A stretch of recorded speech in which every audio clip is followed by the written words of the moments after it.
never, ever give up. There'll be times in your life you'll want to quit, you'll want to go home. Just never quit.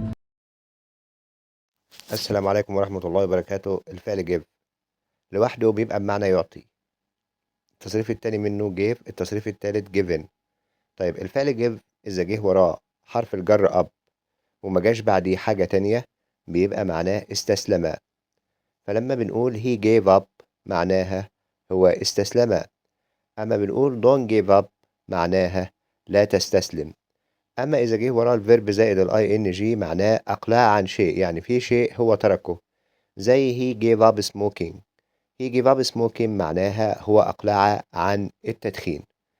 التركية اللي عايزين نخلي بالنا منها إن الفعل give بيجي بعديه up وبعدين on وبعدين شخص، بيبقى معناها يفقد الأمل في هذا الشخص.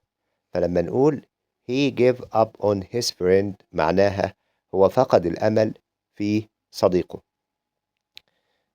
مهم جدا إنك تشترك معنا في القناة، بنقدم حاجات مفيدة بشكل جديد وبتقنيات جديدة. فإذا عجبك الفيديو ما تبخلش علينا باللايك، وبرضو اشترك معنا في القناة. إن شاء الله بنقدم فروق طفيفة بس بتغير في المعاني بتاعة الجملة. نتمنى إن الفيديو إن شاء الله ينال إعجابكم. شكرا لحسن الاستماع.